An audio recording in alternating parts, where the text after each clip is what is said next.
Mga kaibigan, ito po yung sinasabi ko sa inyong vitamins ng baka. Pwede po ito sa baboy, pwede sa manok at pwede sa baka. Ayan. Ito po ay Protolyte solution vitamins, electrolyte mga katoro mga kaibigan.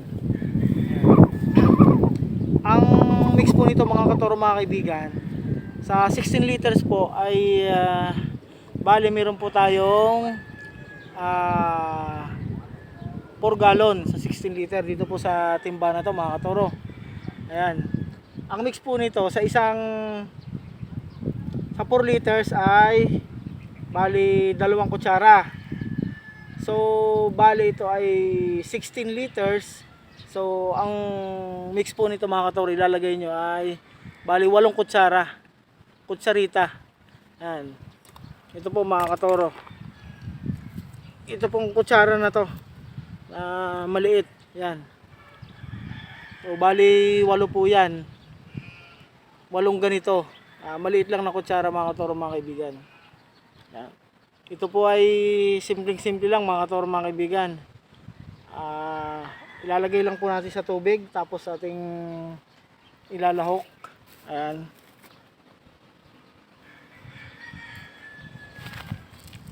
Tatapi din natin ipainom sa alaga nating baka. Ito po mga kaibigan, oh, ang ano niya, ang tatak niya. Ayan.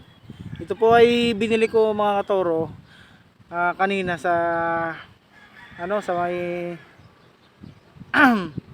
parting Bukawi. At ito po ang gawaan po nito ay sa may 889 Huloy Street, San Roque, San Rafael, Bulacan. Ayan pa.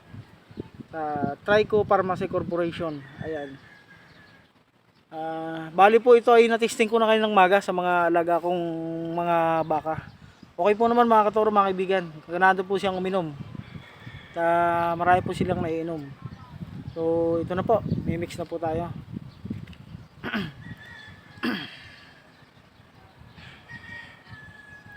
Bali 1, 2, 3, 4, 5, 6.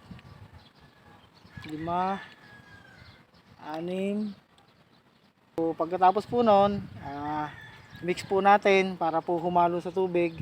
And then pwede na po natin ipainom sa ating alagang baka. Pwede po nating kanawin ng kamay.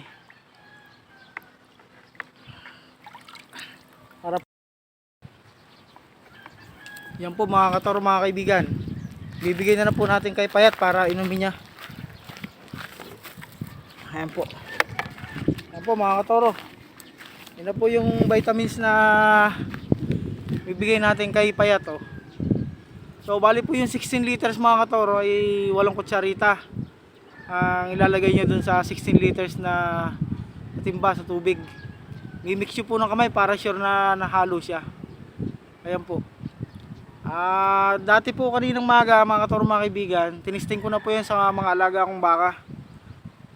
Hindi ko na lang na video. Ito na lang yung na video ko.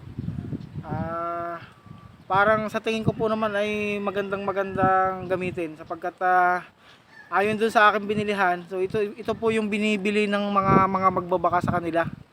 Kaya po ito ay susubukan ko ngayon sa ating mga alagang baka mga katoro. Ayan po mga katoro. Mukhang ubos na ubos yung tubig, oh. Mukhang okay po naman yung vitamins na to mga katoro.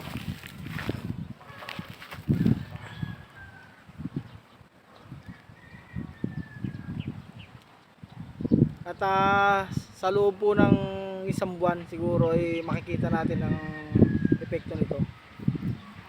Ang paliwanag po sa akin nung nabilhan ko, ito po yung mga karaniwang ginagamit ng mga magbabaka dito sa norte, may parting Bulacan. Yan po. Gusto po niya mga katoro mga kaibigan.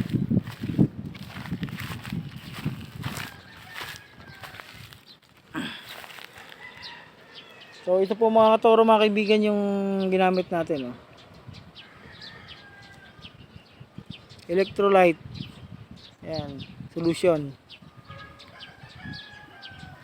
So Maano po siya mga katoro, medyo naamoy ko matamis kasi nilalanggam parang style pulot. Yan, nahalo lang po mga katoro sa inumin ng baka.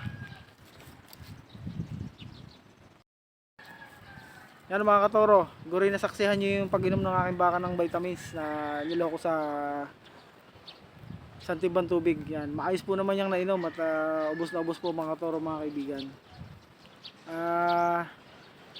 Sa magandang araw po sa ating lahat, dun sa mga viewers ko at mga nag-subscribe, isang magandang araw po at magandang hapon. At kung gusto nyo pong subukan sa mga kaparming yung ginawa ko, pwede po nyong hanapin ito sa bilihan ng pakain sa mga baka, baboy, yan. Protolite Solution, Vitamins Electrolyte. Ayan mga katuro mga kaibigan. At kung may napulot po kayo sa aking video, paki-subscribe na lang, paki-click yung notification bell, like and share po para po updated kayo sa aking mga video mga katoro mga kaibigan. Ayan. Hanggang sa muli pong video mga katoro, naway may napulot kayong aral sa aking video na ito. Ayan. Magandang araw po sa ating lahat. At hanggang dito lang po ulit yung aking video mga katoro mga kaibigan. Bye bye.